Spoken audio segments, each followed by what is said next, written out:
Hi எல்லோரும் எப்படி இருக்கீங்க? This is Sukanya. YouTube channel start பண்ணி நான் 8 டேஸ் கம்ப்ளீட் பண்ணியிருக்கேங்க.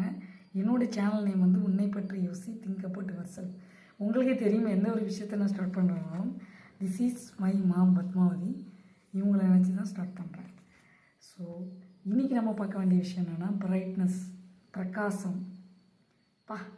அவனை பார்ப்பா, அவளை பார்ப்பா, செம்ம பிரைட்டாக இருக்கா, எப்படி அப்படின்னு யோசிப்போம் இல்லைங்களா? அதுதாங்க தினமும் நம்ம எழுந்திரிச்ச உடனே மார்னிங்கும் ஃபேஸ் வாஷ் பண்ணணும், ஈவினிங்கும் ஃபேஸ் வாஷ் பண்ணணும். ஏன் சொல்கிறேன்னா, நம்மளோட ஃபேஸில் டெட் செல்ஸ் ஏதாவது நம்ம ஒரு பக்கம் இருக்கும், நமக்கே தெரியாது. மைக்ரோஸ்கோப்பில் கொண்டு போய் நம்ம ஃபேஸை வச்சு பார்த்திங்கனாலே உங்களுக்கே தெரியும். அதில் சின்ன சின்ன பூச்சிகள், சின்ன சின்ன புழுக்கள் ஏதாவது ஒன்று ஓடிட்டுருக்கும், நமக்கு தெரியாது. நம்ம ஃபேஸில் நிறைய அழுக்கு நிறைய இருக்கும், தெரியாது இல்லைங்களா? ஸோ ஒவ்வொரு நாளும் நம்ம மைக்ரோஸ்கோப் வச்சு நம்ம பார்த்துட்ருக்க முடியாது இல்லைங்களா? அதனால் மார்னிங்கும் ஃபேஸ் வாஷ் பண்ணுங்கள், ஈவினிங் ஃபேஸ் வாஷ் பண்ணுங்கள். அப்படி ஃபேஸ் வாஷ் பண்ணியுமே உங்களுக்கு ப்ரைட்னஸ் கொடுக்கலன்னா ஒரு சில டிப்ஸ் இருக்குது, சரிங்களா? அந்த டிப்ஸ் என்னென்னா, கோகோனட் ஆயில் இருக்குல்ல, அதை ஃபேஸில் நீங்கள் அப்ளை பண்ணிவிட்டு நீங்கள் ஃபேஸ் வாஷ் பண்ணிங்கன்னா ஒரு பிரைட்னஸ் கொடுக்கும். அப்புறம் டொமேட்டோ, சில பேர் டொமேட்டோ கட் பண்ணிட்டு அதை ரப் பண்ணிட்டு உடனே ஃபேஸ் வாஷ் பண்ணி பார்த்திங்கன்னா கொஞ்சம் பிரைட்னஸ் கொடுக்கும். சில பேர் கர்டு, தயிர் யூஸ் பண்ணுவாங்க. அதாவது சளி பிடிக்கிறவங்க யூஸ் பண்ணிடாதீங்க, ஹெட்டேக் வந்துடும். சளி பிடிக்காதவங்க தான் யூஸ் பண்ணணும், சரிங்களா?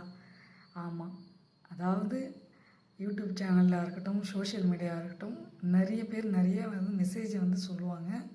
அது நம்மளுடைய ஹெல்த்துக்கு அதை ஏற்றுக்க முடிய ஒரு விஷயமா இருந்ததுன்னா அதை பார்த்து தான் நீங்கள் செய்யணும், சரிங்களா?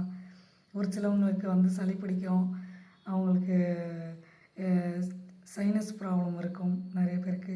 ஸோ அவங்களெலாம் கேர்டு அப்ளை பண்ணிங்கன்னா கண்டிப்பாக தலதோஷம் தான் பிடிக்கும். அதனால் அந்த மாதிரி இல்லாதவங்களுக்கு நீங்கள் இதை ட்ரை பண்ணி பார்க்கலாம். கேர்டு ரொம்ப இம்பார்ட்டன்ட். அப்புறம் மில்கோட ஆடை இருக்கு இல்லையா, அதை அப்ளை பண்ணிவிட்டு நீங்கள் ஃபேஸ் வாஷ் பண்ணி பார்க்கலாம். அப்புறம் நிறைய பேர் இந்த அரிசி மாவு இருக்கு இல்லையா, அரிசி மாவில் மில்க் ஆட் பண்ணி அந்த மில்க்கு கூட சேர்த்து பன்னீர் இருக்கு இல்லையா, பன்னீரும் ஆட் பண்ணி அதை நீங்கள் அப்ளை பண்ணி பார்த்துட்டு ஃபேஸ் வாஷ் பண்ணிங்கன்னா பிரைட்னஸ் கொடுக்கும். சில பேர் காஃபி பவுடர் அந்த இது டொமேட்டோவில் ஆட் பண்ணி ரெண்டுத்தையும் மிக்ஸ் பண்ணி அதை ஃபேஸ்க்கு அப்ளை பண்ணுவாங்க. சில பேர் ஆலிவ் ஜெல் இருக்கு இல்லையா, கற்றாழை ஜெல், அது ஜெல்லு பயன்படுத்தினா அதுவும் சில பேருக்கு பிரைட்னஸ் கொடுக்கும். ஆமாம், நேர்மையாக இருந்து பாருங்கள், உண்மையாக இருங்க. நிறைய விஷயம் உங்களுக்கு நல்ல விஷயங்கள் இருந்ததுன்னா அதை மற்றவங்களுக்கு ஷேர் பண்ணுங்கள். ஏன் சொல்கிறேன்னா, நம்ம காசு பணம் கொடுத்து உதவ முடியலனாலும் நம்மள்ட்ட இருக்கிற சின்ன சின்ன ஒரு நல்ல விஷயத்த மற்றவங்களுக்கு ஷேர் பண்ணுறது மூலிமா நமக்கு ஒரு ஹாப்பினஸ்ஸை கொடுக்கும், நமக்கே ஒரு பிரைட்னஸ் கொடுக்கும், சரிங்களா? இந்த விஷயம் உங்களுக்கு பிடிச்சிருந்ததுன்னா லைக் பண்ணி, ஷேர் பண்ணி, சப்ஸ்கிரைப் பண்ணுங்கள். பக்கத்தில் இருக்க பெல் பட்டனையும் கிளிக் பண்ணுங்கள். அப்போ தான் நாங்கள் போடுற ஒவ்வொரு வீடியோவும் உங்களுக்கு நோட்டிஃபிகேஷனாக வரும், சரிங்களா? இந்த விஷயம் உங்களுக்கு பிடிச்சிருந்ததுன்னா சப்போர்ட் பண்ணுங்கள்.